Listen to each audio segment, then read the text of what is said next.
선관위에 채용 비리 있었던 건에 대해서 지금 수사받고 있습니까? 현재 기소된 사건은 4건이고 제가 보고받기로는 나머지 사안에 대해서 수사기관에서 수사받고 있죠? 예. 잘못했다고 생각하고 있는 건가요? 네, 그 일부는 잘못한 부분을 인정하고 있습니다. 좋습니다.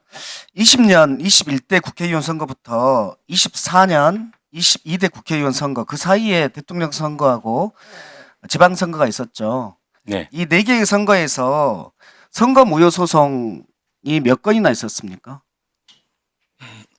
21대 국회의원 선거만 제가 지금 머릿속에 있는데 126건. 120건 정도가 예. 있었습니까? 126 원래 제기된 것은 133건인가 사건이었습니다. 그리고 네. 판결로 나온 것이 126건이고요. 그 중에서 선거 무효 판결이 나온 게 있습니까? 없습니다. 단 한 건도 없습니까? 네, 민경욱 선거 무효 소송에서도 대법원에서 패소한 거 맞죠? 민경욱이? 맞습니다. 예. 그러면 이 법원에서 이렇게 다 한 것인데 여기에 대해서 문제가 있다라고 계속 하는 거네요. 한마디 더 하겠습니다. 이 윤석열 대통령은 헌재에서 선거가 전부 부정이어서 믿을 수 없다는 그런 음모론이 아니고 팩트를 확인하는 차원에서 한 것이다 라고 했는데 혹시 기억납니까? 네, 그렇죠. 스크린 차원, 점검 차원이라고 합니다.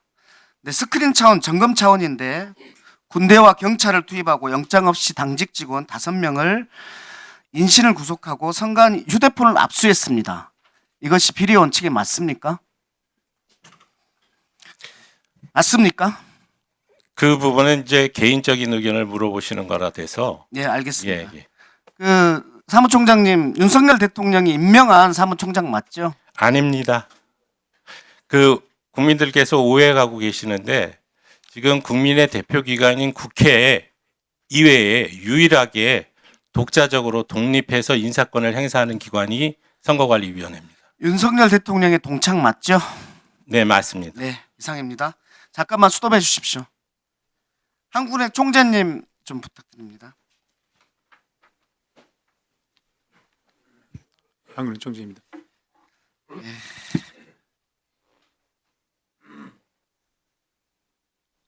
F4 회의 때 부총리가 사표를 내겠다고 했을 때 뭐라고 하셨습니까? 일단 시장을 안정시킨 다음에 결정하는 게 좋겠다고 말씀드렸습니다. 사표를 내지 말라고 했습니까? 네. 시장을 안정시킨 다음에 사표를 내시든지 마시든지 하시라고 한 겁니까? 네, 그렇게 했습니다. 그럼 사표를 당장 내지 말라고 한 거였지 그거네요. 아니, 뜻은 시장을 안정시킨 다음에 결정하시는 게 좋겠다고 말씀드렸습니다. 예, 알겠습니다. F4 회의 회의록 있습니까? 회의록은 없습니다. 원래 안 합니까? 네, 비공식 회의입니다. 7시 40분에 회의가 또 있었다고 하는데 이 회의는 뭡니까? 이것도 F4 회의입니까? 그날 새벽에 저희가 7시에. 그러니까 새벽에 구체적인 안을 만들지 못했기 때문에 각자가 각 기관에 돌아가서 구체적인 안을 가지고 7시 다시 만나기로 했었습니다. 그러니까 11시 40분에는 논의만 했지만은 결과를 못 냈고 네, 그리고 7시 다음날 아침에 7시에는 구체적인 안을 가지고 오기로 했습니까? 네 그렇게 했습니다. 어떤 안을 가지고 가셨습니까? 한국은행에서는? 한국은행 경우에는 저희가 그 회의가 끝난 다음에 금통위를 열어서 저희들이 RP 공급을 늘리는 그런 안을 가지고 왔었습니다. 그날 무제한 유동성 공급이라는 네. 보도자료가 네. 11시 40분에 나왔습니다. F4A 그 바로 직후에 나왔는데 네. 이게 오전에 나온 거 7시에 나온 겁니까? 그 전 11시 40분에 나온 11시 겁니까? 40분 그 전에 회의에서 무제한 공급 원칙은 시장이 공표를 하고 무제한 공급 원칙만 발표하고 그 구체적인 것들은 7시에 예, 보면 가져오기로 했습니다. 됩니까? F4A 할 때 금융위원장과 금감원장은 계엄에 대해서 뭐라고 하셨습니까? 계엄에 대한 자세한 내용을 얘기할 여력이 없었습니다. 환율하고 금융시장을 어떻게 안정시킬지에 관한 논의를 했었습니다. 그러면 사퇴액이 나왔을 때 한국은행 총재님하고 네. 금융위원장, 금감원장은 사퇴 여부에 대해서 본인들은 그런 얘기 없었습니까? 그때 뭐 저희들이 이런 일이 왜 일어나는지 얘기를 했지만 그 얘기를 하기 좋습니다. 전보다는 예. 총재님, 포고령 보았습니까? 저는 TV에서 통해서 봤습니다. 네. 그 내용이 위헌적이었습니까? 아니었습니까? 제가 이 자리에서 말씀드린 거는 판단할 수 없었습니까? 네? 판단할 수 없었습니까? 제 토고령 자체가 제 의견은 있습니다. 그러나 다만 저는 법사가 아니기 때문에 제 의견을 이 자리에서 말씀드리는 것은 적절치 그게 않습니다. 법률가 수준이어야 되는 그런 판단인가요? 제 의견은 있습니다만 있는 걸로만 말씀드리겠습니다. 그러면 계엄이 경제에 어떠한 심대한 영향을 미칠 것인지에 대해서는 확신하십니까? 예, 그렇기 때문에 저희가 그날 그 회의를 길게 했습니다. 그러면 그 네 분 중에서 이 계엄이 위법이고 이것을 막아야 한다라고 하는 분은 한 분도 안 계셨죠? 그 논의를 하지 않았습니다. 한 분도 안 계셨죠? 그러니까. 그 논의를 하지 않았다고 말씀드렸습니다. 그러니까 거기에서 한 분도 그런 얘기를 안 한 거 아닙니까? 본인들의 판단은 있었고 경제에 심대한 영향이 있을지는 알았지만 계엄에 대해서는 사태에 대해서는 전혀 얘기 안 했다. 사태에 대해서는 각자의 의견이 있습니다만 저희는 그날 회의에 아침에 7시 회의에 대해서도 회의록 없습니까? 없습니다. 똑같이 비공식 회의입니다. 예. F4 회의를 어떻게 봐야 됩니까? 계엄이 성공했으면 이것이 계엄에 동조하는 행위 이렇게 볼 수 있는 거 아닙니까? 저는 그렇게 생각하지 않습니다. 그러시겠죠. 그 지시사항 있잖아요. 예. 근데 세계의 지시사항 알고 계시죠? 지금 알고 있었지만 F4 예비비를 신속히 마련하라라는 지시사항이 있는데 네. 그 총재님 아시기에 예비비를 12월 3일 날 신속히 마련할 방법이 있습니까? F4A를 통해서 마련할 방법은 없습니다. 아니, 기재부에서 그건 제가 답변할 상황이 아닌 것 같습니다. 정상적인 방법은 예비비를 마련하려면 추경을 거쳐야 되는 거 아닙니까? 그 정도 모르십니까? 저는 추경 그건 잘 모르겠어요. 그래서 이 예비비가 네. 추경을 통한 정상적인 예비비 항목이 아니라 그냥 돈을 마련할 수 있는 방법을 찾으라 이렇게 해석이 됩니다. 한국은행 대정부 일시대출 제도가 있죠. 있습니다. 여기에 한국은행의 심사 절차가 있습니까?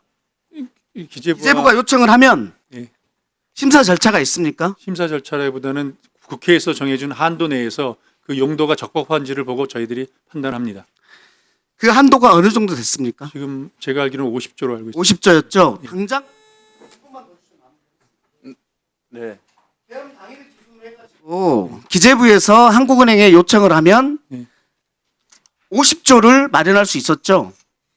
아니 그 사실 여부를 묻는 겁니다. 예비비로 마련할 방법은 없습니다. 그러니까요. 제가 묻는 것은 한국은행 대정부 일시대출제도 이것을 묻는 겁니다. 일시대출금이 어디로 쓰여? 기재부가 일시대출금 사용 요청을 공문으로 한국은행 국고국에 하면은 50억 원이라는 자금이 50조라는 자금이 마련될 수 있는 거 아닙니까? 그 용도나 이런 걸 저희들한테 얘기해야 될 텐데 다른 용도로 예비비라고 쓰면 저희가 아마 안 주. 아니요. 예비비가 아니라 예. 그 용도를 어느 정도까지 심사할 수 있어요? 당연히 저희가 일시대출금은 정부의 거기에서 예.